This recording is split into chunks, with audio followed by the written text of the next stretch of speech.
Hoy nos visita en MDZ TV. Tenemos un nuevo ping-pong de MDZ TV que también se puede escuchar, como ya lo sabés, 14:30 y 21 por MDZ Radio. Y en este caso con Andrés Pérez Díaz. ¿Cómo estás, Andrés? Bienvenido. Muy bien, Gabriel. Muchas gracias. Bueno, Andrés es abogado, es socio del estudio de Gilberto Santamaría y Asociados y tiene una muy vasta experiencia en materia de derecho aduanero. Así es.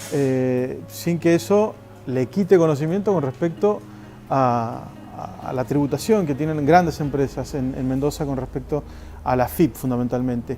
Y hay algo que ha sido un tema que nos ha atravesado aquí permanentemente y es la situación de la industria madre, como se llama en Mendoza, que es la vitivinicultura, con márgenes de ganancia muy bajos, con una perspectiva muy pesimista y de hecho la vendimia se vive muchas veces como una fiesta por un lado y como una gran queja por el otro. Así es. ¿Cuál es la situación hoy de la vitivinicultura y de dónde venimos, ¿no? ¿De qué momento viene, de qué momento ha pasado? Bien, Gabriel, mira, la verdad que la vitivinicultura en los últimos, te diría, 8 años no la pasó bien. Lo cierto es que el factor impositivo y fundamentalmente la presión que ejerció la FIP fue bastante dura, digamos, y la golpeó bastante al sector. Como vos dijiste, el sector hizo un cambio a partir del año 2000 y se enfocó fundamentalmente en exportar sus productos. Ese factor, digamos, es lo que casi todos los vitivinicultores buscan porque, digamos, es la expansión de un valor agregado de un producto argentino en el exterior y que además mejora la calidad no solamente de la bodega, sino su calidad y la posibilidad de dar trabajo. El tipo de cambio, por supuesto, afectó. Había un tipo de cambio oficial y un tipo de cambio paralelo. Claro. ¿Cómo afecta en la vitivinicultura eso y cómo afectó los impuestos?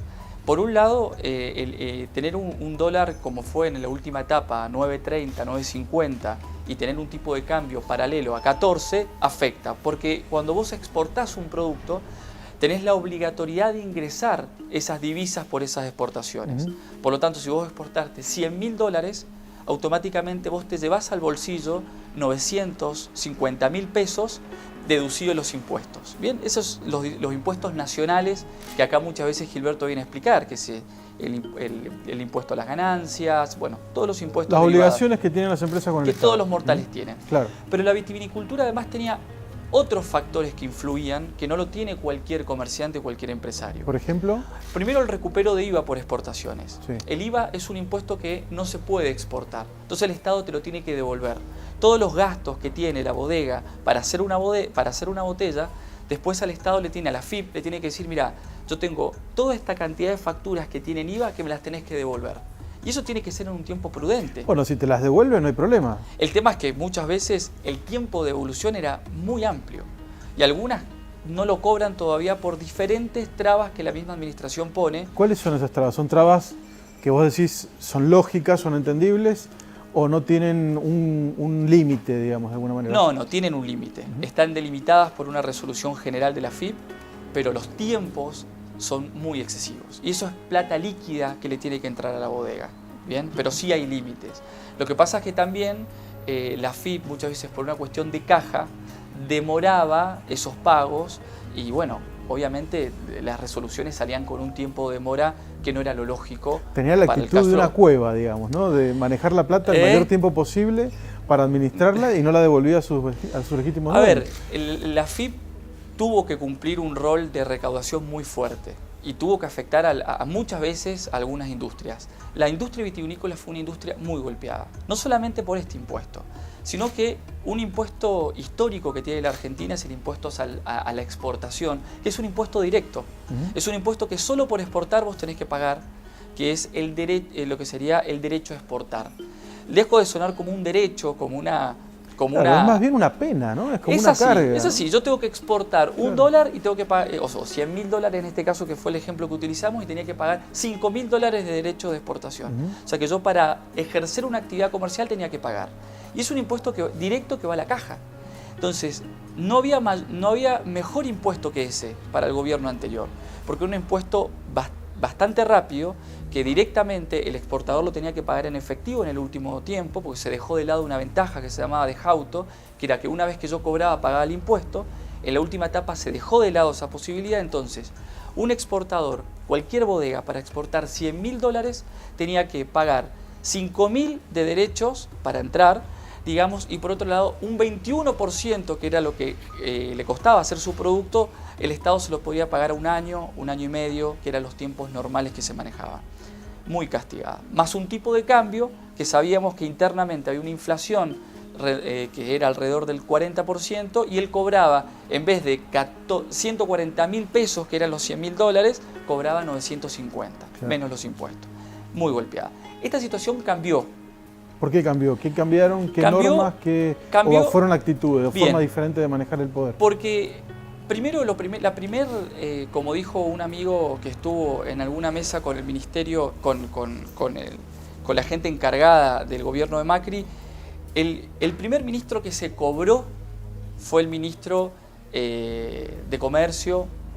En definitiva, al plantear la eliminación de las retenciones, y Macri entre sus primeros anuncios fue lo que planteó, el de producción, ¿no? Es decir, eliminemos ese derecho a exportar. O sea, ese derecho a exportar ya yo no lo pago, ese 5%. Claro. Esa multa por querer venderle al mundo tus productos, ¿no? Un impuesto. Entonces uno dice, bueno, ese 5% ya no lo tiene, con lo cual la bodega tiene una rentabilidad del 5%.